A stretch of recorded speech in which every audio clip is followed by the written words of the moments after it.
What's going on, y'all? Welcome back to another episode of Flow State with yours truly, Harry Mack. In this episode, I'm going to talk about relocating to the East Coast, some major life changes for me, exploring creatively, giving myself permission to fail. I'm going to answer some questions from the community, react to a freestyle, and close it out with some bars like we always do. We back, baby! Let's go! This is for my flow state. Add it, yeah. Y'all know we back at it. Ain't it crazy how the mind works magic? We gon' show you the method behind the madness, cause this is for my... What's going on, y'all? Welcome back to another episode of Flow State with yours truly, Harry Mack. We back, y'all! It's been a while, but we back in effect, man. I got my man Sam here in the new Flow Station. What's going on, Sam? What up, man? Return of the flow. Return of the flow. There was a long break in our flow state. It was miserable. We were just stuck in our heads. We were overthinking. It was like analytical mind nonstop. There was zero flow. And now we're back, man. We have finally achieved flow state yet again. What a feeling. Oh, yeah, man. 2026, new year. Flow is back. Yes. I'm going to try to resist the temptation to turn around and look at you every time you talk, but it might happen. I don't know. We'll figure it out. I'll try to just listen to you. So we are in a new studio, obviously. If you've been following my content during this lapse in podcast episodes, then this set is not new at all, because this is where a lot of the Omegle bars have been taking place, as well as my live streams and things of that nature. So just kind of a single studio, single look kind of situation for right now, because I had to relocate after the fires in LA. If you've been following my journey, then you already know that me and my wife were impacted by the Eaton fire in Altadena. We lost our home and everything inside of it. So that was obviously very painful for us and thousands of other families who were affected, and very disruptive to our lives, and forced us to relocate. But we're settled now. My feet are kind of back on the ground, I think, at least somewhat. But here I am in this new studio. I'm on the East Coast now, which is crazy because I've never lived on the East Coast in my entire life. I was born and raised in Portland, Oregon, Pacific Northwest, and then lived in LA. Those are the only two cities I've ever called home. And now I'm here on the East Coast. So quite an adjustment. How's your first winter, non-LA winter in a while? The winter is a whole different vibe, man. So, but it's been good. It's been cold. Yeah. There's snow on the ground as we record this episode, which is new. We got a little bit of snow in Portland growing up, but nothing like out here. So yeah, that's been interesting. But I will say it's beautiful. It's beautiful out here, and it's refreshing to experience something new. You know, the different type of vegetation out here. You know, the trees are different. The feel of it, you know, just the feel of the air outside is different. There's like deer running around and stuff like that. So yeah, it's dope, man. I'm enjoying it. I'm getting comfortable out here for sure. But it was kind of a crazy thing because, you know, the fire happened and then we're like completely in flux, you know, and trying to figure out what we're going to do next. And then we had to lock in a place to live before we left for the Anomaly tour. So technically, like, we started renting this place I'm in now on the East Coast like in February, and then we just went on tour for 3 months after that. So I feel like I haven't even really been here that long. Yeah, I mean, it was just, it was a crazy year. 2025 was a wild year, man. Yeah. Lots of ups and downs. I guess it's at the time of this recording, because I'm recording this at the beginning of January in 2026. Happy New Year, everybody, by the way. Happy New Year. Yeah, but it's almost exactly a year since the fire happened. Wow. Which is insane. I mean, it's really hard for me to wrap my brain around how much has changed in the span of 1 year. And, you know, again, some of the lowest lows with losing the house, obviously, and some of the highest highs as well. Shout out to everybody that came and supported us on Anomaly Tour. It was incredible. The biggest tour I've ever done in every way. I mean, technically the biggest venues that we've been in, which is awesome. And, you know, the fans really showed up and turned up, which made it amazing. But also just, you know, every time that we go out on the road, I feel like we expand creatively, you know. Shout out to Sir Jazz, my DJ. Shout out to the whole team, man. We all roll out together.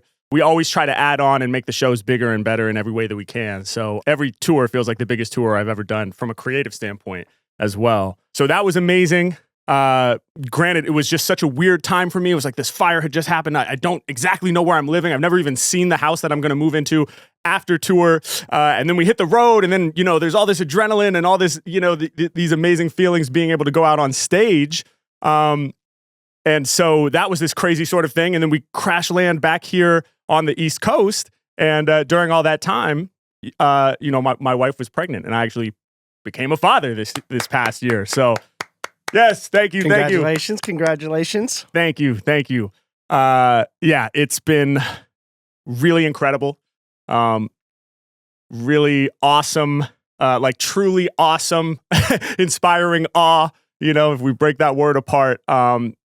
Yeah, I having a daughter has brought so much joy and awe into my life, and it's just, it's incredible. It's amazing, man. And I'm really, enjoying this new chapter, and to have that happen in the same year of the fire is just kind of wild. Like all within the span of a year, to have the pain of the loss of our home and everything we owned, and then to have the joy of a new life coming into the world is really it's the human experience, man, like in full force. And so that's been really incredible. But overall, really loving getting comfortable in this new role as a father. And obviously it comes with its challenges as well, not sleeping to the same degree that I used to. If you follow the podcast, I used to talk a lot about prioritizing my sleep and really aiming to get my 8 hours. And to anybody who has young kids, then that 8 hours is like a dream come true if you can ever pull that off. But not as much sleep, and obviously it's very it's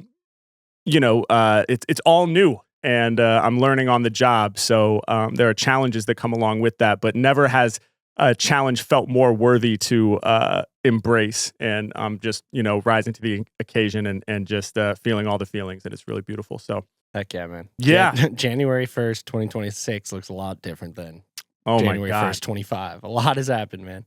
It's insane, man. Yeah, it's insane.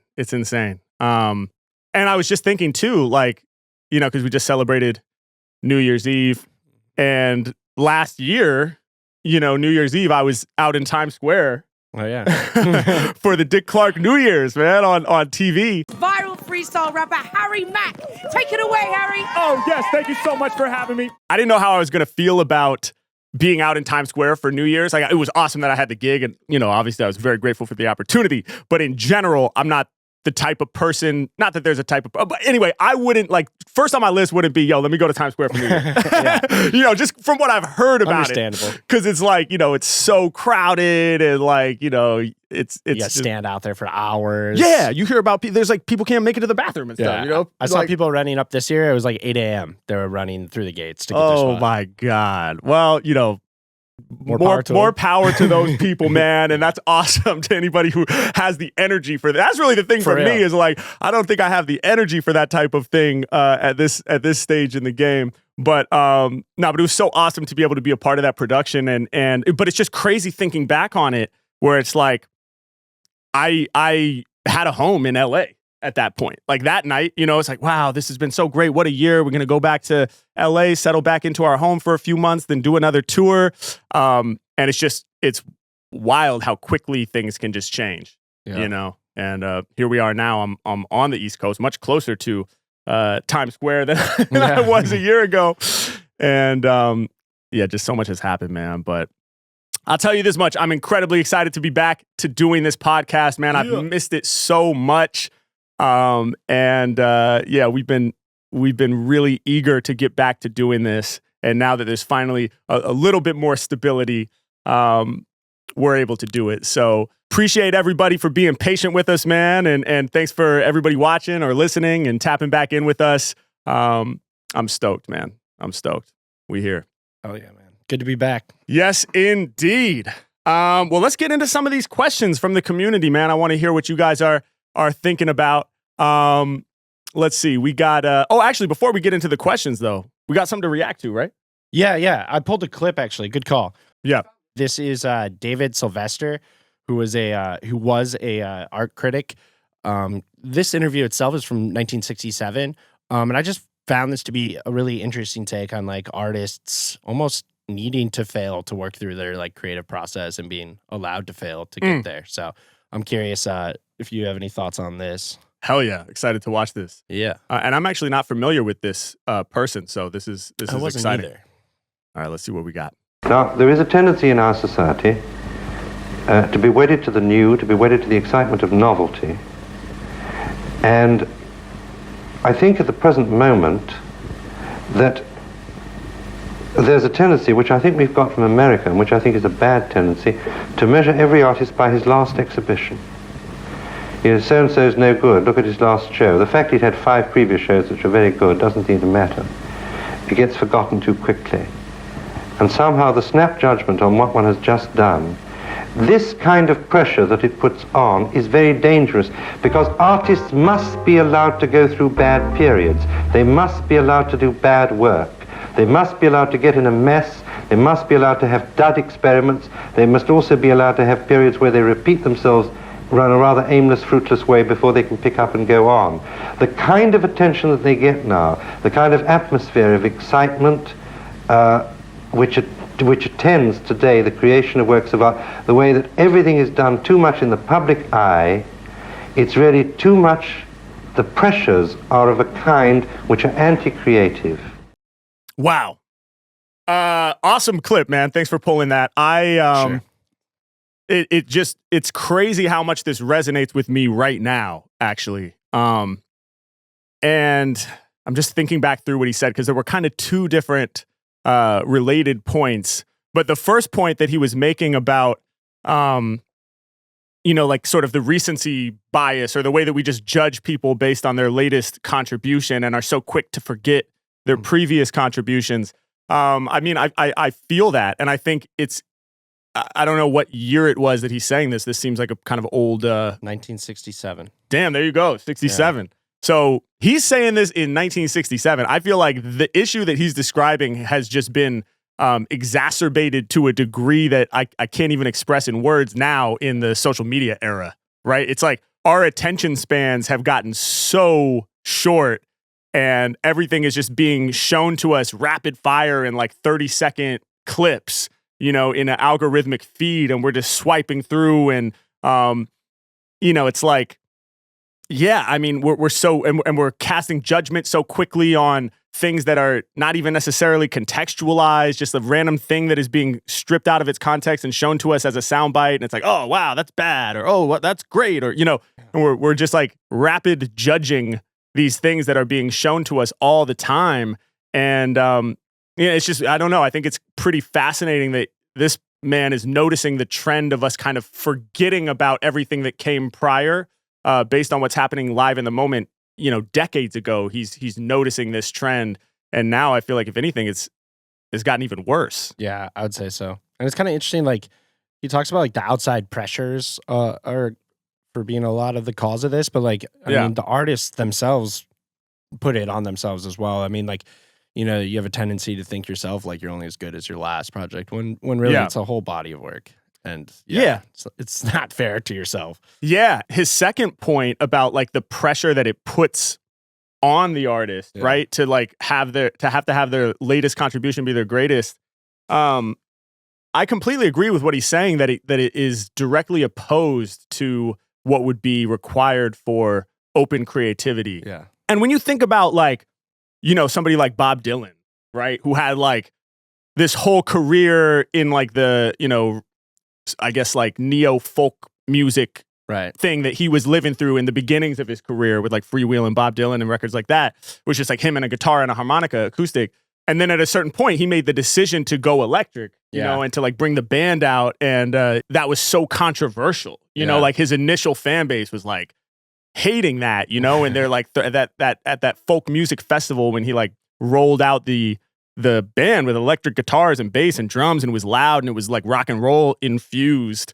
They like threw bottles and shit at the stage, and it led to so much greatness. But like, if he played it safe and didn't allow himself to like explore the risk of failing, then we wouldn't have even got that, Exactly. evolution in his career. And like lots of people said that new music was bad. Like lots of people were like, this is bad. We're going to throw a bottle at the stage, which is crazy. If you think something's bad, please don't throw a bottle at the stage. Like just leave. But like tons of people thought that was bad. And now in hindsight, you look back at, like a Rolling Stone, that record, is like, I mean, that music is so great. The electric Bob Dylan is so great. And there are fans of Bob Dylan who rank that music above the folk music. And obviously this is all subjective, right? And there is no actual like good or bad when we're talking about music or art. It's all based on personal taste and preference. But imagine if Bob Dylan had been like, well, if anybody thinks this electric stuff is bad, then that'll define my career, and none of these great folk records I made will matter anymore, and it'll all be over for me. It'll all be downhill from there. I'll never recover. And then he never made those records. Like what a loss that would be for music and all of us, And even just other artists, like starting with, something that pushes outside of the popular genre at the time. I mean, like Nirvana. And I mean, I want my art to be risky. I want it to be kind of like, you don't know if it's going to work. Yeah. If everyone's trying to generate what they think the masses would love, or it's just playing it safe like that, we'd have a much less interesting music ecosystem to enjoy. 100%. And I love what he's saying here too about how artists have to be allowed to make bad art and have failed experiments,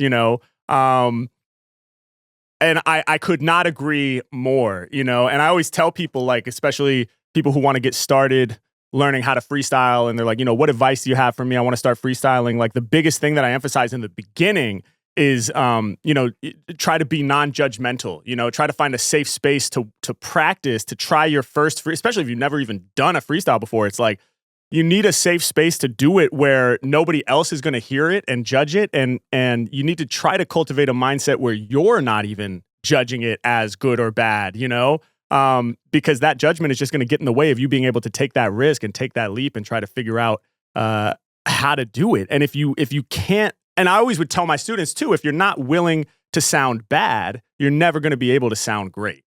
Right? Like you can't just jump to sounding great. You first have to sound bad for a long time and embrace that, because you're a beginner, nobody just wakes, like jumps out of the womb a genius musician. You know what I mean? Like you got to put the time in.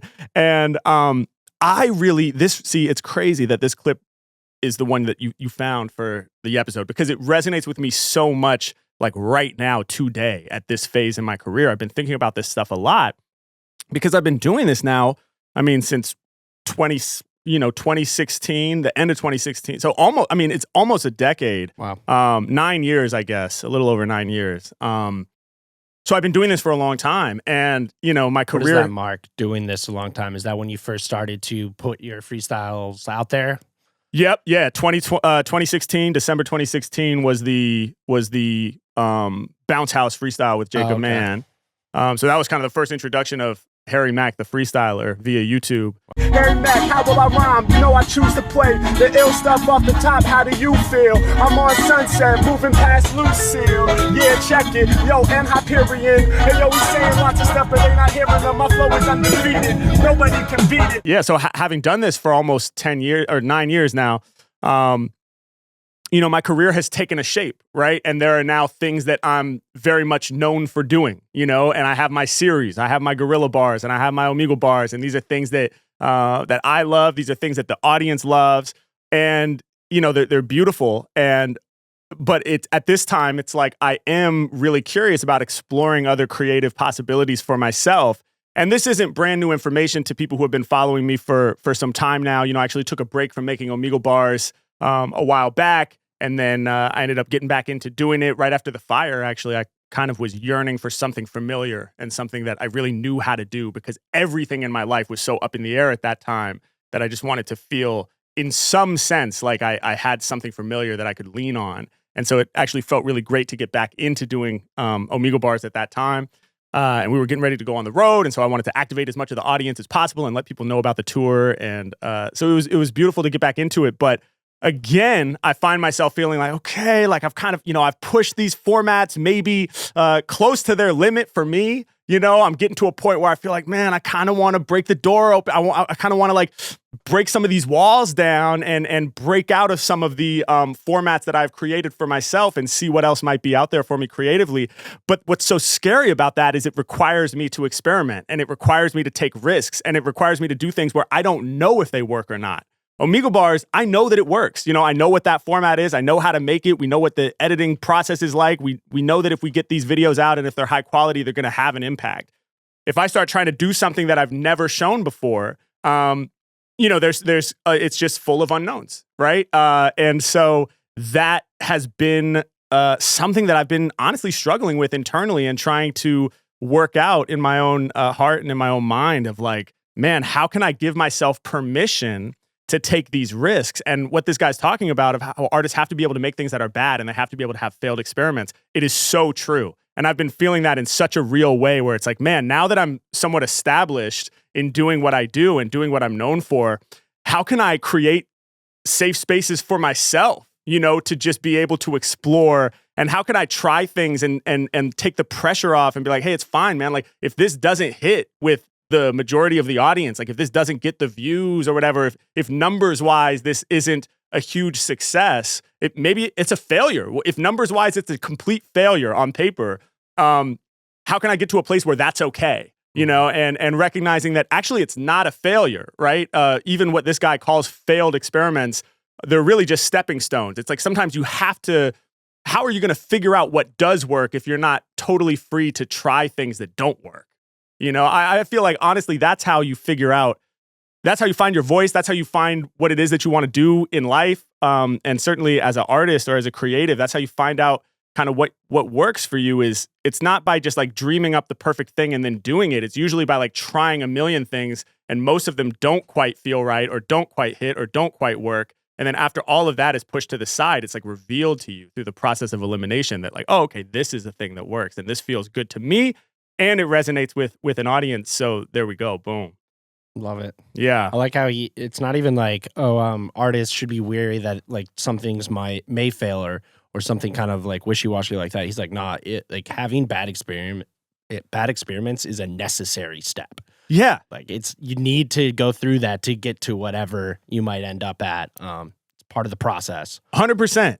And it applies to everything in life. It's like anything that you're good at, you were not as good at it when you first tried to do it, right? So it's like we're always pushing through, and we're shaving off the bad so that we can arrive finally at the good. It's like a giant brick of ice, and you're just like chipping off all the little failed experiments until at the end you arrive with this like beautiful sculpture. So it's scary once you have the beautiful sculpture. That's right. I'm going to stretch this metaphor out, baby.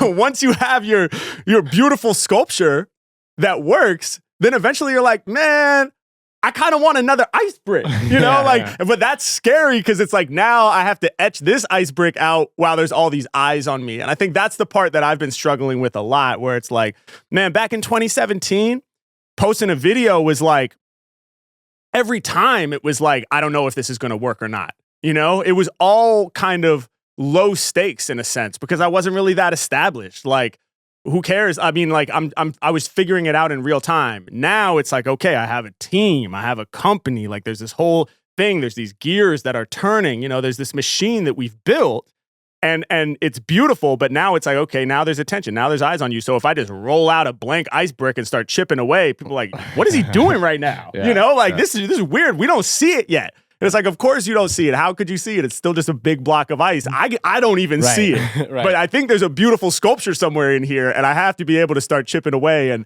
and I don't want to just be chipping away in private. That's the other thing. So I don't think the answer is like, just go like cave off from the world and do it all by yourself, because I think showing it and getting feedback is part of the process, right? Yeah, I think so. So yeah. Well, dude, awesome clip. But what's this dude's name? David Sylvester. Sylvester. All right. Well, with that, let's get into some questions from the audience. Shout out to everybody who's been submitting their questions. If you don't know, you can submit at harrymackofficial.com/flowstatepod. We definitely want to hear from y'all. You can submit video, which would be ideal. Love it when people send video. You can also submit an audio recording, which is great, or you can do a written submission. We appreciate all of it. And keep an eye out on the other platforms as well, because yes, harrymacofficial.com/flowstatepod is where you can submit video and audio. But we also post like sometimes on Patreon or YouTube community. We'll probably do them all over the place, Instagram, Facebook, whatever. Yeah. Just asking people to like comment some questions below, and we'll pull some from there as well. And these questions are actually sourced from all three of those places. Yeah, right? this time we've got video, audio, and written all from the website submissions, but also pulled some from you posted on Patreon and to the YouTube community, and the comments pulled through it, man. We got some great stuff on there. So this kind of combines all three of those different areas where we got some awesome submissions. Boom. I love it. Okay, hell yeah. Well, let's get into it, man. Let's see what we got. First up comes from Joe H. What up, Joe? Joe says, hey, Harry, I've got 4 boys, all under 5. Congrats. That's awesome. I'm trying to help them build confidence, take risks, sound silly if needed, and find their creativity. I'm curious about your childhood, especially early on. Were there any things you did with your parents or friends that might have planted the seeds for the incredible talent you have today? Well, first of all, thank you so much for the compliment. I appreciate that. And I love, first and foremost, just the tip that you're on of trying to, trying to help your kids build that confidence. And the fact that you pointed out that they are going to need to sound silly at times, right? You said help them build confidence, take risks, sound silly if needed, and find their creativity, which just aligns perfectly with the clip that we just watched and talked about. So I think that's cool. Yeah, thinking back on my past, man, there are so many things that I think my parents did incredibly well. I'm really lucky. I was supported in my musical passion from the very beginning from both of my parents, which is awesome. They recognized that I was into music when I was tiny. Like when I was a baby, I would be like playing rhythms on the high chair, and I was obsessed with Howlin' Wolf and Muddy Waters, and I would like vibrate and stuff when I heard that music come on. And my dad made tapes of like classic blues from those guys for me. And yeah, they just recognized that I had this music in me even when I was a baby. And then they got me started on like just kind of like general music classes for tiny little kids. So I don't know how old I was. I feel like I was like kindergarten or something. I don't know, but I was very young, and there's this place called the Community Music Center in Portland, Oregon, where I'm from, and they got me in these sort of general music classes with what are called Orff instruments, which are basically like barred keyboard instruments, but it's not like the full chromatic keyboard of a piano with all of the notes. It would just be like tuned to a key, basically. So it's like every note is a right note, and you could remove certain bars too if there were notes that wouldn't work within the key of the song. So it's kind of like auto-tune, I guess. Is that teaching how to like keep time?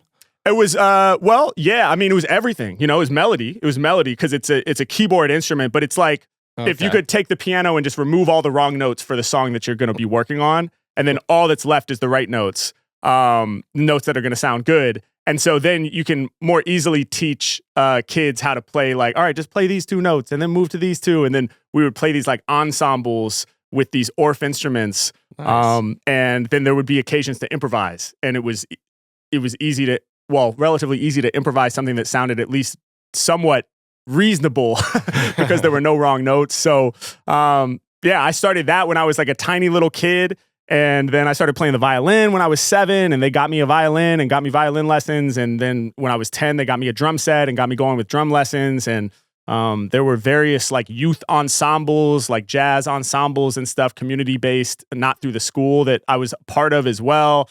And I was just very supported in general in my musical passion, which is amazing and not always the case, right?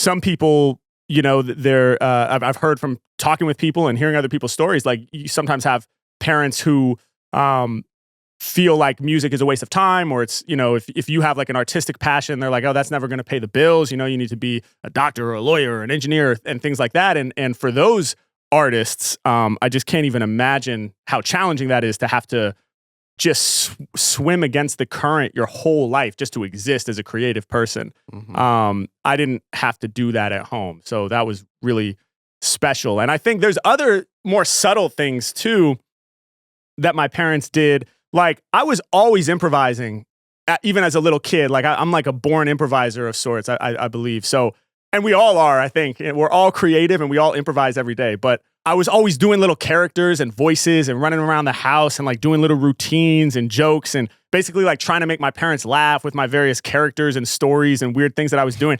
And they never, like in my memory, were like, yo, Harry, stop that. Or like, okay, it's enough, stop. Like they loved my improvisations. These weren't musical improvisations necessarily. It was just me making up characters and voices and stuff. And they I just remember my parents cracking up at my stuff back then. I was like, yes. And it felt so good. I was like, yo, this is my audience and they love what I'm putting down. And so I think that was probably even in some ways even more pivotal than the music lessons and the things like that, was just the fact that they encouraged me to be creative in all ways, and I remember also my mom saying to me when I was young, maybe I was in 3rd or 4th grade, like, hey, you got to watch this show with me tonight. You got to see this because it's incredible what this person is doing. And the show was Whose Line Is It Anyway? Spoken about this before, but yeah. And she was referring to Wayne Brady, the genius, Wayne Brady, who of course is, one of the goats of improv across the board. Absolute legend. Now wait a second, now let me start. Brother gave me back the brain, so I'm too damn smart. You trying to get to me? Or what's my cause? I'm gonna kick you out and I'm gonna get that divorce. That's right, trying to take all my money. Ding dong the bell, in the door comes my honey. That is right, I cut you with the knife. Here is my girl, my brand new wife. And so, yeah, I remember watching him when I was very young and just watching him improvise a song based on random suggestions from the audience. So boom, there you go. And I was like, this is fucking incredible. How is he doing that? It looks impossible. It is impossible. And yet he's doing it. So maybe it is possible. Maybe there's something I don't understand about the universe, Clearly there is.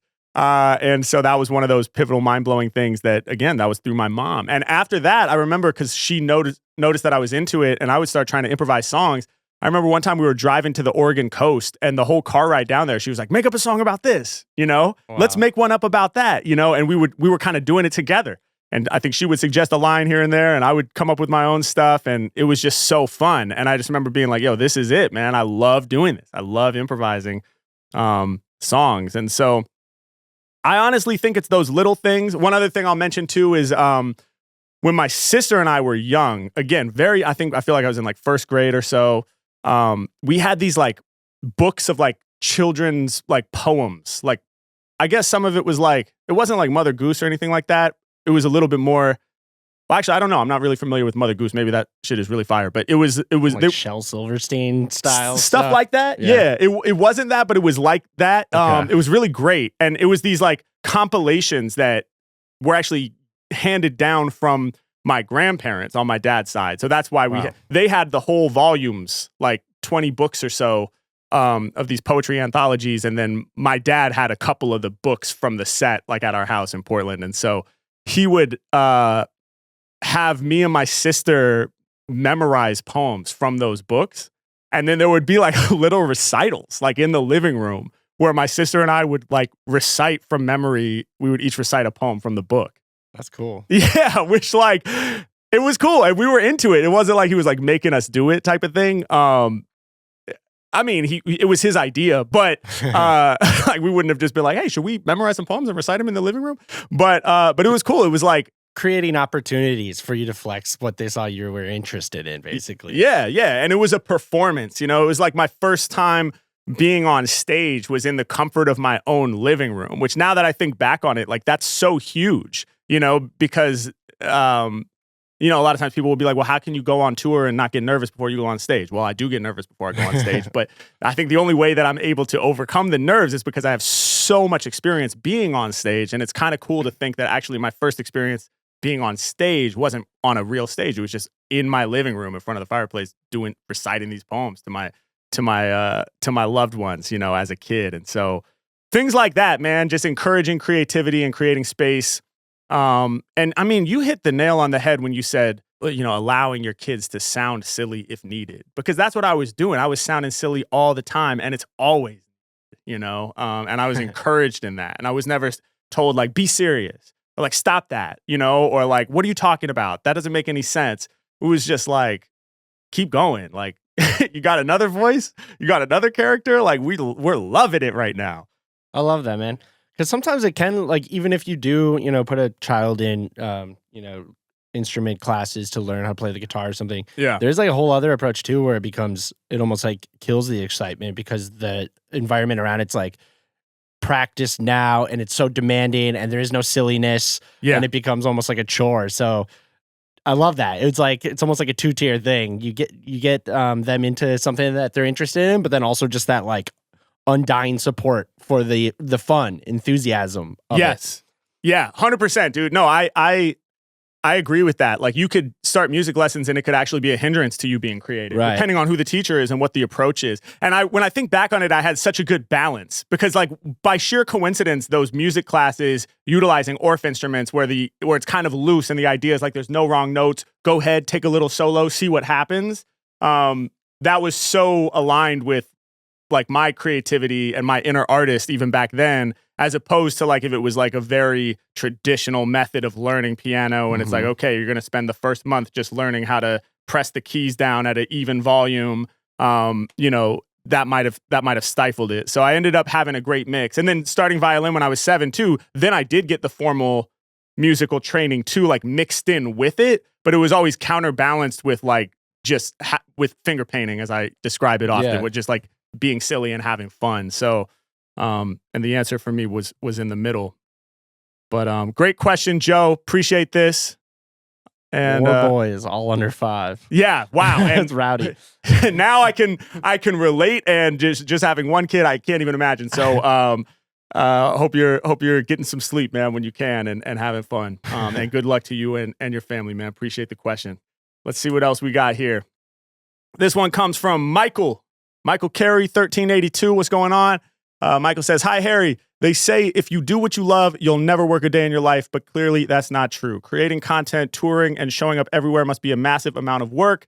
I'm curious, do you have any routines or processes that keep it from becoming overwhelming or tedious? And since you're always growing and evolving, how do you find inspiration for which path to pursue next?" Yeah, if you do what you love, you'll never work a day in your life. I think it's a nice sentiment, but I agree that it is not factually accurate. I think that in any career, there are going to be aspects of it that you don't enjoy as much as others, and to imagine that me being a professional freestyle rapper means that I just get to cipher and freestyle all day long and just be in that blissful flow state all day long, and that somehow that will manifest as a career is naive, right? So you have to figure out how to do other things. You have to film it. You have to figure out how to edit a video. You have to figure out how to, build an audience online or locally, depending on what your strategy is. There's a million different ways to do it, but you're gonna have to do things that are not the core thing that you love, right? Inevitably, and in life in general, it's like I don't think the goal is to just be constantly happy. I don't even know what that means. I think the goal should be something closer to fulfillment, right? Where it's like, you're not just like, woo, everything's great on the most joyful stroll your whole life. That's impossible. That's impossible because eventually painful things are going to happen, And so life is at times work. So the idea that you'll never work a day in your life doesn't even make sense. It's hard work just being a human being. So anyway, totally agree with you on that part. And then your question is, do you have routines or processes that keep it from becoming overwhelming or tedious? Yes, I do. And I'm also always trying to learn as I go, in all things. So I am not the guru. I don't have the answers. And I don't ever really want to prescribe to others what I think they should do, but I will tell you what has been helpful for me. And I've talked about some of these things before. I really benefit from having a morning routine. I think it's just an awesome way to ensure that you at least get the day started on the right tip. And it's kind of that thing, like, what is that saying? Win the morning, win the day. I think there's a lot of truth in that, and I think if you just don't have, like in my life, the phases when I didn't have any kind of morning routine, it's like you just wake up and you're immediately like, what should I do? It's like, I don't know. And then you're stuck in this kind of like decision fatigue and should I do this? Should I work out? Should I journal? Should I meditate? Should I just start working? Should I do nothing? Should I put the TV on? I have some ice cream in the freezer. Maybe I'll eat it. Oh shit, I ate that ice cream. I feel terrible. Like literally, like my life was basically like that for years. And so that really wasn't working for me, you know? And so now with this routine, and my routine is simple, it involves journaling and meditation. And I'll be honest, there were longish stretches, multiple month stretches in 2025 where my life was in such upheaval that I wasn't doing these things. So it's not about being perfect and doing them every day. But I do find that for me, having a simple routine of journaling, which for me just means fill 3 pages, that's the only requirement. Some people have more interesting journaling routines, like first I write 3 things that I'm grateful for, then I write 3 things I want to accomplish in the day. There's various levels of structure you can apply over the process of journaling, but I just say fill 3 pages, that's it. And then that way it's very malleable, and at different times it can be different things for me. I've written rhymes in my journal.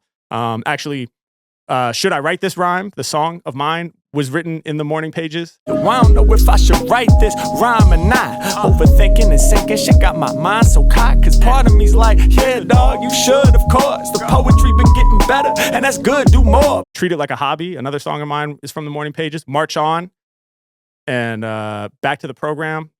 All of those songs were from my journal. Like literally just like I filled the 3 pages with those lyrics and then I recorded them. That's awesome. Yeah. So, and there's others too, I'm sure. There's others where pieces of them are from the journal and then I worked on them later. So sometimes it's rhymes. Other times it's just stream of consciousness, like whatever I'm feeling. Sometimes it's just complete, like, I'm like, oh, what is this? This is garbage. Like, what am I even writing? Sometimes I'm literally writing that. I'm just like, I don't know why I'm doing this. I don't know why I'm doing this. So yeah, I keep it simple. And then meditation, I also keep it insanely simple. I set a timer for ideally 20 minutes, but sometimes you only have 2 minutes. So, whatever. I set the timer and I focus on my breath. And when I notice my brain has drifted, I bring it back to the breath. So those are some of my routines and processes that I think help a lot. And you can do those anywhere too, which is nice. I actually remember being in, I believe it was Paris on the Anomaly tour. Yeah. I was out for like a morning stroll, getting like a coffee or something. And I saw you across the street. You were like outside a cafe, just hitting the journal. Yo, journaling at a corner cafe in Paris. Yo, It's a vibe, man. Highly recommend it. If you can find yourself out there, man, it's great. Yeah, I remember that morning. Yeah. So yeah, those are some things. I think also I'm very lucky in that, my team is comprised of people who I now consider, some of my closest friends. Obviously you're included in that, Sam, and but really the whole team, man. I mean, I'm building this company, with my wife, so that's my best friend in the whole world, and my partner. The people that I get to travel with and the people that I'm surrounding myself with are people who inspire me and people who I just feel incredibly comfortable with. So even when things get overwhelming on the road, or like last year, there was a lot of times where I was questioning a lot of things, and wondering, how am I going to get through this? And so I think having good people around you is really critical, man, just in general to anybody's happiness. We're social creatures and we can't figure this shit out all on our own, man. Nobody can. Let me see. I just want to make sure I'm answering your question in full here too. You said you're always growing and evolving. How do you find inspiration for which path to pursue next? I don't know. If you have any ideas, email me. HarryMackOfficial.com/flowstatepod. If you know how to do this. No, I'm trying to figure it out, man. I think I'm at this phase right now where that's kind of the eternal question. It's like, man, how do I know what to do next? Like, if I don't necessarily want to go to Omegle Bar's episode 1000, like if that's not the be all and end all of my journey as an artist, well, then what is it? And it's that whole thing of like, man, I don't know. I think I have to experiment. But I think that's a big part of it is, and I say this not as someone who has mastered this. I say this as someone who is, I'm telling myself as much as I'm telling anybody watching or listening. I think one has to create the space to play and to experiment and to fail. And I think for me, a big thing is like reminding myself that, hey man, like it's just music. Like nobody's going to get hurt, and it's not everything. And it's hard for me to say that as somebody who's so passionate about music and so ambitious. And I've always defined myself as a musician. And in some ways, I think that I didn't even choose it. It's like that baby that was vibrating on the living room floor hearing Howlin' Wolf was a musician. I have this electric rhythm inside me. That's how I describe it and think about it. And I had it as a baby and I have it now. That's why I move when I freestyle. I can use my mind and my mouth to express it as a rapper, or I can get behind the drum set and express it that way. But it's physical. I have this rhythm in me and it has to come out. And if it can't come out for multiple days, I get in a shitty mood. So it's hard for me as somebody who has just always defined themselves as a musician to be like, hey, this isn't everything. Like, you're not just a musician. You're a human being who happens to be a musician, but you also have other roles and other people who depend on you and other ways that you can contribute positively to society and the world. And, you also need breaks and you need rest. And some days maybe you don't make anything, some days maybe you read a book instead, read some poetry and question what it means, and maybe that will inspire the next thing. So I'm learning all of this in real time. It's a great time for you, Michael. Thank you for asking me this question because, I'm learning all of this as I go, and I'm trying to be a little easier on myself because I do have this tendency to be really hard on myself and be like, man, just work harder, just muscle through it, And I think after this year that I had last year, I tried muscling through it for a while, and I'm arriving at a point now where it's like, I'm realizing like, hey man, I don't know if you can always think your way through these problems. And I don't know if you can always muscle your way or work your way through these problems. I think sometimes there's a need to loosen the reins, if that makes any sense, and just go a little easier on yourself and give things time. So I'm trying to cultivate that. Nice. Yeah. Awesome question though. I appreciate this. Let's see what else we got. Oh, hell yeah. We got a video here from Perfect Bake. What up? PB in the place to be. And it says, how do you get better at free association? But let me play this video and see what we're rocking with. Here we go. Perfect Bake.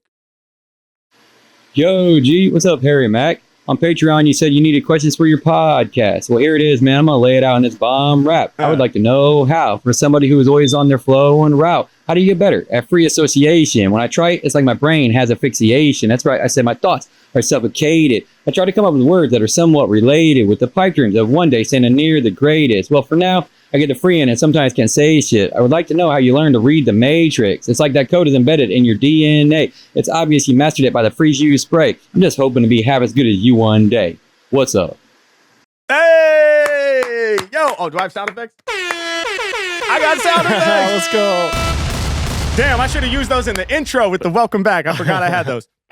Shout out to Perfect Bake. That was dope, dude. I love that you did that in the form of a rhyme, man. And it was very coherent. I totally understood everything that you were asking me in rhyme form. So that was fire. Shout out to you, man. You obviously already have some skills together, man. So that's cool. And specifically like asking about how to free associate while you're freestyling and how to get better at that. And for those who don't know, free association is like probably one of the most critical skills to improvising, especially as a freestyler. And to me, what it means is being able to take one word and expand and find other words from that word. They don't necessarily have to be words. It could be like phrases or ideas.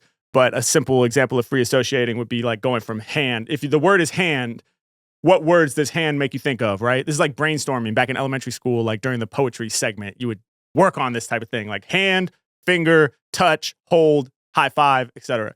And so it's a really important skill when I'm freestyling, right? And I've demonstrated this a lot. A lot of people call this scheming, where, when I was a younger freestyler, if somebody gave me a word, I would just do one bar about that word and then I would move on and I would need another suggestion at that point.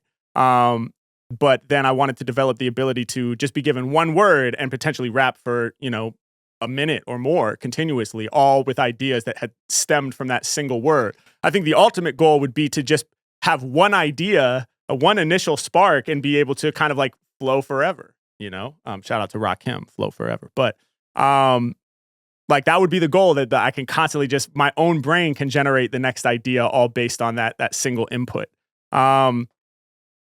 And so asking how to get better about that, I have some tips maybe that could be helpful. One, I would say, especially if you're early in your journey, don't try to do it while you're rhyming, right? Like don't try to get better at it while you're freestyling, because freestyling is not one skill. It's like a whole bunch of micro skills that are all bundled together that allow the freestyle to occur, right? Like there's the rhythmic aspect of freestyling in the pocket. There's the need to rhyme, there's the need to try to be coherent, while you're freestyling. There's the delivery. There's so many things that are happening all at once.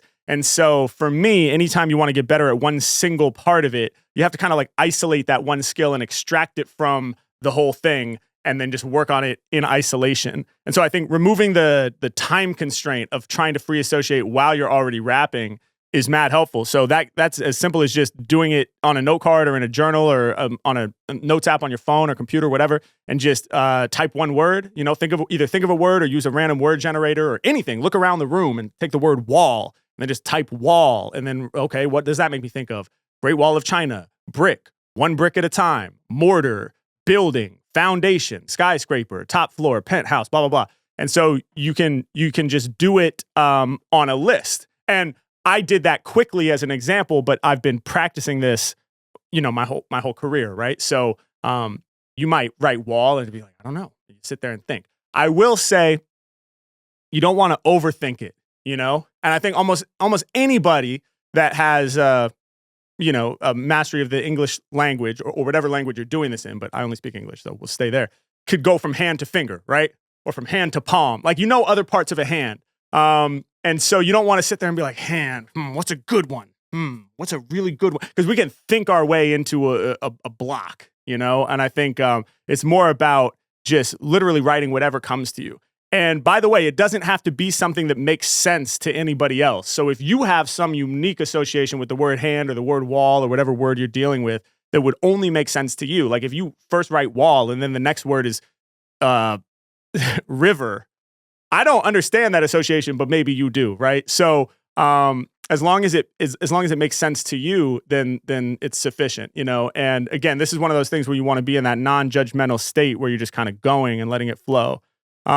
So that would be my first piece of advice: is just make free association lists, and you could just set. I think it's good to set almost like an embarrassingly small goal with this, so that with the goal being that you actually do it and stick to it. So don't be like, all right, cool, I'm going to do 30 free association lists every day. I'm going to spend an hour on this. Like, no, just do one every day. You could have a note card every day and just at some point take 5 minutes and write a random word at the top, draw a line under it, and then make a list of other words associated to it. If you did that alone every day for a month, I think that your brain is going to be much more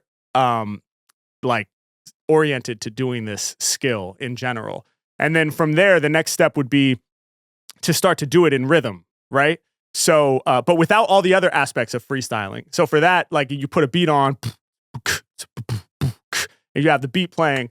And then what I like to do is just like, you could just feel the beat with the syllable and then free associate words at the end of it. So like, Sam, what's a word? Asparagus.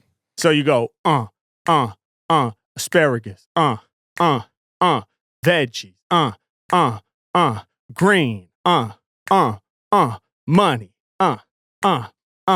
bank, river, right? And so on and so forth. So Wall. What'd you say? Wall. Wall, yeah. Exactly. So now you're doing it to a beat and you're doing it in rhythm, but you're still not freestyling. You're just free associating in rhythm. So it's like you're starting to kind of get in that mode. And then from there, like, you're going to eventually need to rhyme these words, right? So now we can add in a rhyming word before every free associated word, but still not rapping, just with the uhs in between. So what's another word? Boat. Boat. So you go, quote, boat, flip, ship, dopest rhymer, ocean liner, Atlantic, Titanic, right? Nice. You might, if you've been rapping already, you're gonna want to do more than that. You're like, man, dude, this is so basic and this is so stupid. This sounds so whack. Nobody's ever gonna want to listen to me just go, and you're right. Nobody's necessarily gonna want to listen to that. But that's not the point. You're practicing right now. You're trying to get better, right? This is happening in the practice room. So nobody has to hear it, right? It's just for you. But I would encourage you to let go of that judgmental voice that's telling you that like this is whack or this is too easy. It's really just a defense mechanism, right? Where we feel like for some reason we feel embarrassed doing things like that. But there's absolutely no need to be embarrassed. And most of the masters of their craft in anything have spent extended periods of time where they were doing just very simple sounding and often very strange sounding exercises. Sounding in the case of music, or I guess looking in the case of visual arts, and so on and so forth. And so, and then from there, you would just start filling in those uhs with actual content, and then you're free associating. So, and even with that, I think it would be good to take bite-sized chunks. So, like the next step for me, once you can really just do that free association like that without words in between, start adding content in between, but only do a little bit of it. Like, for example, you could say, I'm just going to do one couplet off the random word and then one free associated couplet. And I'll show you this in a minute if you're like, I have no idea what you're talking about. One couplet from the random word, one free associated couplet, and then go back to freestyling how you normally freestyle. And then get another random word from either a friend or a random word generator, and then do one couplet off the random word and one freely associated. So I'll demonstrate, and then go back to your regular way of freestyling, because you already know how to rap, right? But you're trying to learn how to do this free association thing. So you don't want to just like dump it all on at once, because it will be overwhelming. You want to do it just in little bite-sized chunks that might be manageable. So for the cases of demonstration, let me just get like a couple random words. Magazine, tower, finesse. All right, those are good. Magazine, tower, and finesse. Hopefully I don't forget them, but here's how it would look. So I'm going to do a rhyme about magazine and then one free associated rhyme from magazine, and then I'm just going to go back to my regular way of freestyling. And then I'm going to do one about tower, free associated, back to regular freestyling, and then I'm going to end with, you said finesse, right? Yeah. Okay, so that could be something like this. Yeah, I kill the game, body bag the scene. I need my face on the cover of the magazine. I'ma light the track on fire and make it scorch. Give me 5 mics, that's my review up in the source. Mac, I'm up in it, for sure I'm about to win it. I step to the podium, I never been timid. I'm doing the free flow about nothing in particular. When I grip up on the mic, yo, I'll be ripping ya. All my competition is about to get devoured. Y'all know I stand mad tall like a tower. H-Mac, from a distance I can reach you. I make you lean to the side like the Tower of Pisa. Back to the regular program, you know, man. I get busy when I flow over dope jams. I do me while I'm snapping my fingers. I leave a permanent mark that's certain to linger. Here we go. Hey, yo, once again, I'm the best. I'ma do my freestyles with the utmost finesse. Yeah, because that's the way I like to make moves. I got finesse when I'm rhyming, so my lyrics are smooth. Let's go. Yeah. So there you go. So that's an example of and if you were practicing this, you would not want to pre-memorize all 3 words up top, because that is another part of the broader package of skills that goes into freestyling that is just going to make it overwhelming. So you would not want to do that. You would want to, again, either have a friend that's like kind of lobbing them to you in real time, right? Or you would want to have a random word generator up on a screen where you can just press a button and it'll give you a new word. So they're just kind of being fed to you one at a time. I just did that for logistical reasons because of this podcast setup and how we're situated here today. But yeah, the idea is just like, okay, there you go. You can start to free associate. Like, can I just go one word away from the first word, right? And do another couplet about that instead of trying to do like a 16-bar scheme with like 8 different free associated words all from one word. You'll get there eventually, but you want to start somewhere manageable. I'd definitely be starting with the pen and paper list. Oh yeah, because even what you did after that, I was like, with like Atlantic, Titanic, with your just with the I'm like, nah, man, that seems difficult. Like that seems difficult. And that's the thing, man. Like as a drummer, like instructional DVDs were a big thing, you know. Okay. And then eventually it went. Well, first it was like VHSs that my drum teacher would like give me, and then it was DVDs, and then eventually it went digital. But and now it's all YouTube. But there's these great like drum instructional videos, classic ones from legends, you know. And the thing is, you could just sit there and watch it all in an hour and nothing's going to change for you, right? Like you're not supposed to watch it like a movie. I mean, and I always did, you know. That was way more fun. You can't just walk away there and like, all right, got it. Exactly. Like really, like 1 minute in, the first time they drop a gem on you, it's like, okay, pause and then come back in a month, you know? Yeah. So like when I say, hey, just don't even try to do it while you're rapping. Just write one list a day, like for a month. I mean it. Like really, maybe just do that for a month, you know, and see how disciplined you can be, because you're gonna want to try more.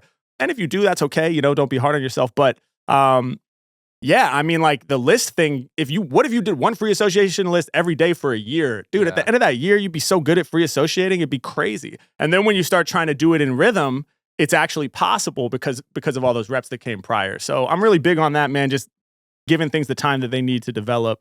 Damn, man. We've covered free association before, but you go deeper and deeper every time. Man. That was tight. That was super helpful, actually. I'm just free associating right now. Let's go. Hell yeah. Shout out to Perfect Bake. Thanks for the rhyme, man. That was dope. Keep on doing your thing, bro. Best of luck to you. Let's see what else we got here. Maybe one more. Yeah, let's take one more. This is from the Bubbas 22. What's up, brother? I'd love to hear more about you and the UC Health Project. Those vids don't get the love they deserve. Peace, love, happiness. Thank you so much, man. And shout out to UC Health. For those who don't know, I've been doing a partnership with UC Health for several years now. They're incredible people. The team that we get to work with from UC Health, they're basically like family at this point. Love working with them. And yeah, it's a great project. It's evolved a bit over the years and taken on slightly different formats, but essentially the concept is the same. And I'm connecting with people who have been patients at UC Health, most of whom who have gone through insanely traumatic experiences, with their physical health, whether that's, being diagnosed with something potentially terminal, or having some kind of physical injury to a limb or losing the ability to walk, all kinds of things that are kind of hard to imagine if you haven't been through them. And so the good people at UC Health are connecting me with some of these people, and then I'm learning about their journey, their health journey and their experience and everything that they've gone through and how it shaped them. And then it culminates with me doing a freestyle based on their story, sort of a freestyle tribute to them. For me, it's durability, and then faith is her word. Okay, yeah. Hey, yo, I hope you feel all these lyrics that I sent through. I can't even imagine all that you've been through. Man, to be here sitting right in front of me when life was challenging you and asking, yo, what's it gonna be? Yeah, hey, yo, your life is stretching longer. Now you up here looking stronger. Out here doing the impossible. The way that you was hopping over every obstacle and slaying the colossal foe of fear. Hey, yo, and now you sitting and you smiling, dancing right in here. Yo, this energy I'm feeling that's coming in my direction. Plus, I look at both of y'all, I feel that affection, I feel that love. Yo, we gon' get through it, and I'ma channel all of that energy through my music. Yeah, hey, yo, I hope that you listen to me. We demonstrate self-sufficiency. It's just an awesome partnership. I really enjoy it because it's always really dope when you're in a partnership where the goals are just so aligned, right? Like one thing I'm really passionate about, as most of you know, if you've been following my journey, is, spreading joy through freestyle and spreading joy through creativity in general. And I feel like music and creativity have this like incredible healing power in so many ways. I know for me, like when I feel anxious, when I feel down, like when I don't feel like myself, when I feel like my feet are not on the ground, some of the things that we went through last year, it's like, I can always come back to the music, I can always, if I throw a beat on and just close my eyes and just start freestyling and with no audience and with no pressure and nobody that I'm trying to impress, nothing that I'm trying to achieve other than just, expressing myself in the moment, it has this incredible healing power. And so I'm passionate about trying to spread that if I can and inspire other people to incorporate creativity into their own lives, because I just think, we're all creative people. We are inherently creative as human beings. And yeah, I just think it's really great to be able to have that incorporated into your life. So that's something I'm passionate about. And then, with UC Health, obviously they're out here, helping people, directly. I mean, like their doctors and their staffs at their hospitals are directly working with these people who are going through these insanely challenging health issues. And so, our goals are really aligned in that sense. And yeah, it's just a really beautiful partnership. I love working with those people. And yeah, the videos are mostly posted by UC Health. So I think that's the reason why they are sometimes slept on by some of the audience, because if you just follow my page, you're not necessarily going to see them. We did recently do a compilation of some of the highlight clips from our collaborations over the years and finally posted that on my page. So that I think put some more people on to the fact that there's a whole bunch of UC Health Harry Mack freestyle videos on the UC Health page. And I encourage anybody who is curious to go check them out because, yeah, I'm just really, I'm proud of those videos. And they're great. I always feel so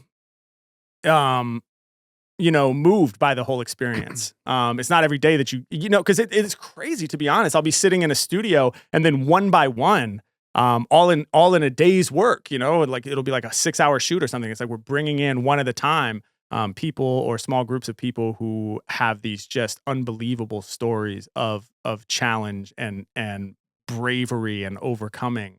And some people whose story is still up in the air, some people who have a diagnosis and they don't know which way it's going to go.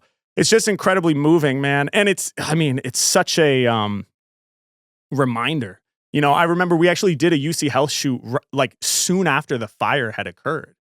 And I'm like in my head, like, oh my God, man, I lost my house. I lost everything I own. Like, this is so terrible. Like, how am I ever going to recover? And yes, true. You never want to compare the pain or challenge that you're going through with anybody else in the world, because it's all relative and we all experience different kinds of pain over the course of our lives.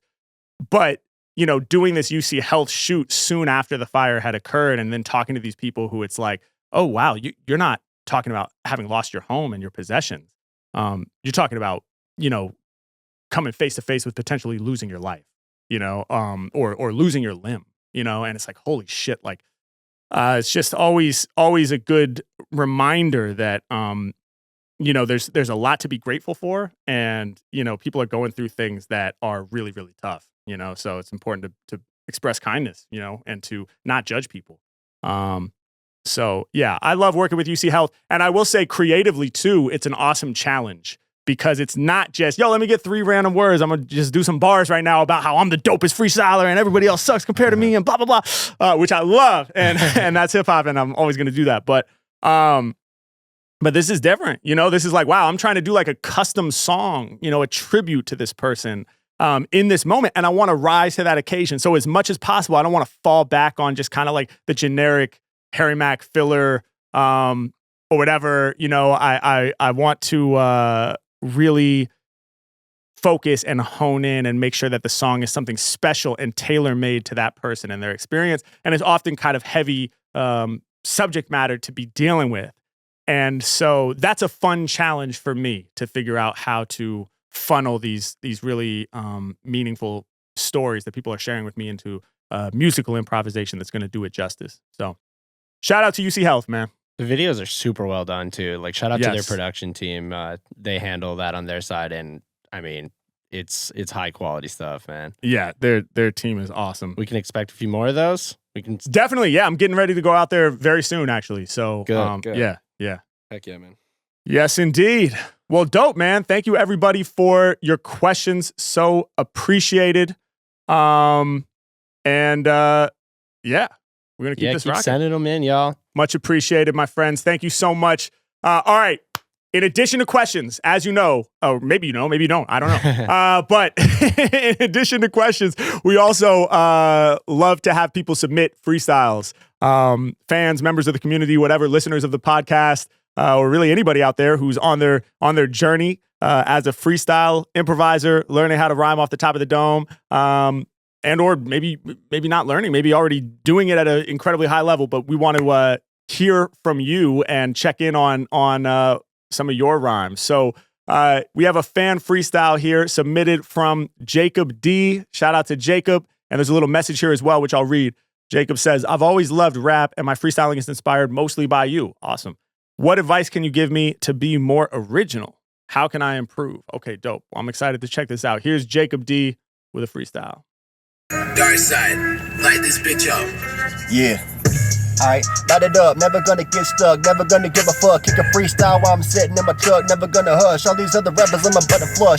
Hey, I'm about to get the gas. All these other rappers, I'ma throw them in the trash. I ain't never gonna be last. Hey, I'm about to make it last. Hey, I'm about to make it last. I be steady going like I was a grass. You know what I mean? I be getting to the green, stacking the bills, going up like a hill to the ceiling. All these other rappers, villains, got a problem. Hold the beat, I'm like Batman up in Gotham. You don't want none, son. Hey, this is shit I can't make up. I wake up, I get the cake up, I come from my head, my name is Jacob. Man, rappers stepping up to me, they about to be dead. Ayy, they about to get slain, I'll leave them in the red, something like it's Powerade. Ayy, y'all heard what I say, ayy, do it every single fucking day. I gotta keep it tight, shine like the light up in the sky. I'ma do it till I die, I'ma do it till I fall. Y'all know who to call if you want the freestyle, come and hit me.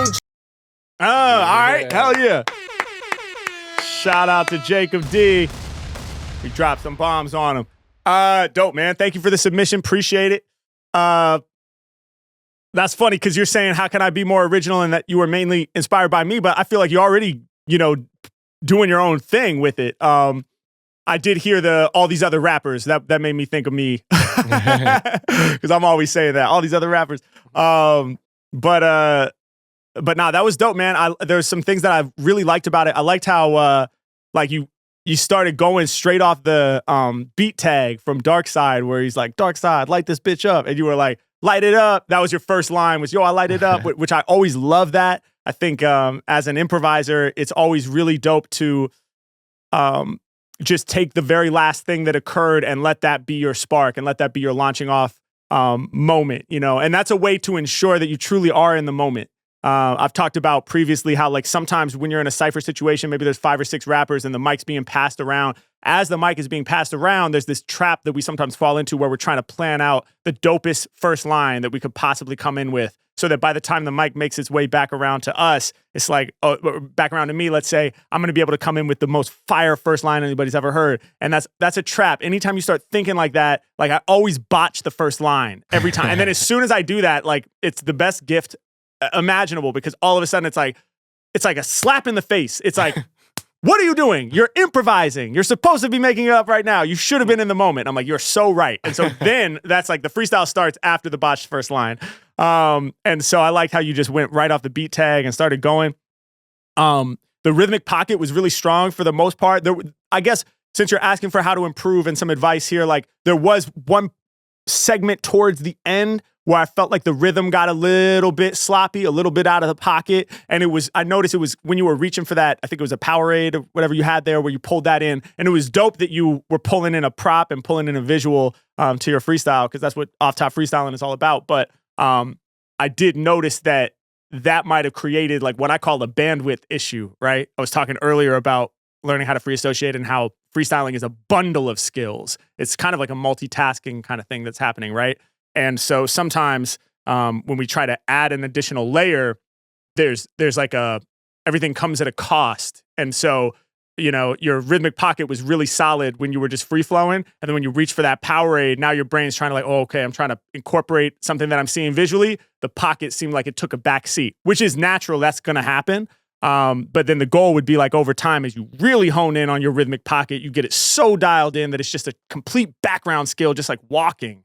And that way, when you reach for that Powerade, it no longer creates that kind of like bandwidth overload where now your rhythmic pocket noticeably takes a back seat. Hopefully I articulated that clearly, but bro, I always do that plan out my first line thing. And yeah, let me tell you, I've rarely successfully freestyled. So it does not work for me. It doesn't work. It doesn't work, man. It doesn't work. Now, look, you could do a written freestyle and that's cool, know, where it's all prepackaged and pre-memorized. You could do that. But if you're supposed to be improvising, it's, in my experience, man, it's like binary. It's like you're either in the moment and you're improvising, or you're planning, and it's really hard to marry those two worlds. So I always just say, man, if you're improvising, just improvise. It's cooler in the cypher too, just in general, to see them use the last person as a launch pad and go right. Yes. It's just like the proof is right there, and it's cooler that way. Yeah, and it's also a camaraderie thing, I think. Mm-hmm. Especially like if you're trading fours, which means each rapper goes 4 bars at a time, and it's kind of short verses going back and forth. There's this like camaraderie thing that happens where like the last line of his 4 is going to be the first line of the first rhyme that I go off in my 4, and you can kind of chain them together in that way, and it's like true communication. Yes, 100%, 100%. So, but nah, man, I dig what you're throwing down in terms of how to be more original. I mean, I think you already have your own lens, you already have your own voice, you already have your own way of putting it together. I've never spit those bars that you had in this thing. So you're already original. Everybody is original automatically. But if you want advice on how to be more original, I would just say broaden your influences, broaden the source of influences that are coming into you. I'm sure you listen to other rappers as well. But since you pointed out that your freestyling is mostly inspired by me, check out other rappers, other freestylers, of course, but also just other MCs in general. I feel like so much of my influence as a freestyler didn't come just from listening to freestylers. It came just from listening to classic hip hop records. And I'm always trying to sound, in a sense, like it's a written verse in terms of the clarity, the coherency, the rhythm, and hopefully the quality of the bars. I want it to sound like something where it's like, yeah, somebody might have written that. So yeah, I would just say, and also broaden your influence beyond hip hop, which I'm sure you're into other things. It's amazing how much like a TV show or a movie or a book or certainly records from other genres, rock, pop, R&B, funk, whatever, can influence you. And I feel like for me, so much of my rhythmic approach is actually influenced by jazz drummers, as much as it's influenced by rappers, like Philly Joe Jones is in my freestyles, like for real. And not just in some abstract way. It's like literally I was like learning how to play Philly Joe licks on my drum set. And now those same rhythmic contours are just coming out of my mouth in the form of a freestyle. So, again, you're already original. You're your own person and you see it your own way and you put it together your own way. But yeah, you can become even more unique probably just by broadening the source of influence. So yeah, Jacob D, man. Throwing down. Thank you so much for the submission. I always really, really appreciate these, and it's great to hear from the community and hear what other people are doing. And best of luck to you, my friend. Keep on rocking. We love it. Well, it's about that time. We're back, dog. Flow State. Flow State is back in effect. It feels so good to be here, man. Thank you guys so much for tapping in. We're back from the hiatus. And yeah, I'm the type of person that just wants to dive in and get things going again. So we're going to get the gears turning. I'm sure we'll be having some guests back on in the future, but I don't know what that schedule is going to be like. Probably some more solo pods for a while. And when I say solo, I mean me and my boy Sam. Yep. But yeah, it just feels good to be back. Thank you to everybody that's supporting. Thanks for your patience as we got things situated over here. But I think it's time to close this thing out, man, how we always do. Let's get a freestyle, dog. Let's get it. You already know. Here we go.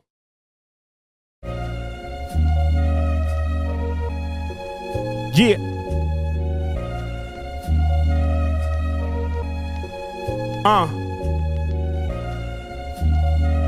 Yeah, yeah. Yeah, yeah. Yeah, back in effect. Check the way I rap and catch wreck. I do my thing. When I'm live on these beats, I'ma go ape. We finally back from the hiatus. Yo, this is Flow State. I was stuck inside my mind. I was focused on pushing through, focusing on my grind. Now I'm finally letting go, focusing on my breathing. Ironically, a higher level I'm achieving. Flow State engaged. I'm training like I'm Bruce Lee. Live my life like it's a movie. Truly, I'm the director of this here documentary. I'm feeling like this MIC was meant for me. I'm back flowing. I'm back getting open. I'm back to show them what's going on inside of me. I'ma be me, not who I try to be. Make the separation, celebrating who I really am. Peep the elevation. I'm going silly, man. I run it like an errand. I gotta send a whole lot of love out to my parents for inspiring me to be creative. Sometimes it's the people who are related to us that determine if we win or we lose. And I'm grateful that they chose to let me move how I wanted to move. Nowadays I spit ill freeze. When I was a little kid, I was just being silly, improvising daily. They never said, Mack, that should embarrass you. They said, give us more characters. Open up your heart, go ahead, make them choices. My dad was cracking up when I was doing silly voices. My mom as well. Hey, yo, they were my first audience. Yeah, honestly, I've been a problem since. Couldn't stop improvising, I'm rising. But that was the first glimmer of light on my horizon. Early music classes with them orff instruments. Doing my first solos, who'd have known it'd be infinite eventually. Helping me to expand mentally. Essentially, that's my foundation. My sound's racing over beats and it's sounding amazing. Y'all know we pounding the pavement with them gorillas. Y'all know I'm about to spill another bar when I hit ya. Painting the picture when I'm rhyming tight in alignment. I'm shining bright like a fixture, hanging just like a chandelier. Make the answers clear. They coming in now. I'm out here to wow the crowd. Make your jaws drop down to the ground. When I'm rhyming, I astound, cause the sound is profound. Yeah, I remember the moment, insane, crazy. Couldn't believe it when I first witnessed Wayne Brady, a genius. How's he coming up with these songs? He must know something that I don't know. Yo, something is wrong. Wait, something is right. Yo, something is truly real. Gotta move closer closer to it. Now I'm deep up in my fields with my mom driving to the beach. Yo, the coast is still like an hour and a half out of reach. So we gonna make up songs the whole way. She was encouraging me in that moment. Now I'm on stage flourishing. Shouts to my parents for giving me these opportunities and supporting me. Indeed, they didn't know that he would become a rap MC. They just knew I had to express my creativity. To any artist out there who ain't got that support at home, that wants to paint or maybe spit off the dome, listen, I hope you find the fortitude that you need to keep on climbing, even if it's not with speed, even if it takes time. I know it will align. I know you about to get it, yo. I know you about to shine. Hold up. We need another beat. Let me go. Here we go. Yeah. I know you about to get it. I know you about to shine. I know you about to get it. I know it will align. Yeah. Yo. For people at home facing these obstacles, feeling like their creative journey might be impossible, I hope that when I'm in the booth spitting this fire, maybe one line I kick is enough to inspire you to keep going, even though it's an uphill battle to develop your skills and learn to get ill. You swimming against the current, but I'm certain it's important. Keep the spark inside your heart burning, keep it scorching. Keep on going, keep on developing your craft. Yeah, I know that opposition won't last. Eventually, when you're who you're meant to be, everything will fall up in alignment sequentially. So we gon' keep on. Peep the songs, man, y'all know I'm on this scene. When it gets overwhelming, I rely on my routine. Win the morning, win the day, that's why I journal. Hoping that the thoughts I jot down will be eternally felt inside my heart. I'm practicing my art, no mental devastation. Feel like I'm levitating in a state of meditation when I'm focused on my breath. Now I'm in flow state, yeah, what you expect? I'm about to take it there, make them aware. So open up your heart, open up your mind, open your ears. Y'all gon' hear what I'm throwing, cause it's sharp like a spear, sharp like a dart. When I do my art direct from the heart, yeah, ready to hit them, I'm nice with the rhythm whenever I'm getting down. Everybody round the planet feeling the sound. So vibe with it, get live with it. I bring them dope creations. I'm helping people learn about free association. Hey yo, I hope you get the gist. Don't do it while you rapping first. Do it on a list. Write one word at the top. Hit it with the underline. Write a whole long list of words. You ain't gotta rhyme. After that, do the word. Fly like a bird. Illest that you heard, start closing in the gaps. Before you know it, bro, you'll be explosive with the raps. Before you know it, bro, your flow is totally intact. Go ahead and be patient. No one who's amazing was instantly amazing. It's taken many years of proper engagement. Never be embarrassed working on the basics. Never lose sight of your goal, you gotta chase it. Never feel like any second of your life is wasted. Long as you are not complacent. Yo, you got the agency, y'all best believe. Do it like the Mack and been doing it with these frees. Open up your mind, say what comes to you. It's just a couple random thoughts I'm running through. Hey yo, I bring it to the fans, help them understand. Rolling off the mental, I don't even need a plan. Learning about people's stories, everything they've been through. Be inspiring me in that UCHealth venue. Hearing the stories and what they done overcame. Some of the shit they've been through is insane. Damn, I blend with them as a collective. And it's giving me the proper perspective to recognize at times my life is hard. And that goes for all of us, no matter who you are. We all wear scars, we don't need to compare. But when you hear from people, it makes you more aware of everything you have in your life that's going right. My eyes still open and I still have sight. I still have a voice, I still have a heart that's beating. I still have lungs that's breathing, still have a reason. Still got more that I need to be achieving. So I keep on working hard, I can't be caught sleeping. But even though I'm working hard till I'm out of breath, I'm trying to learn and recognize the need for rest. I'm trying to loosen up on the reins more often and tell myself I can't think my way out of these problems, I gotta feel it. So if I wanna spit the raw freeze, gotta focus on my breathing, get inside my body for real, yo. And that's how we put it down. Flow state, y'all loving the sound. I open up my mind and heart and then I let it go. We back from the hiatus, another episode.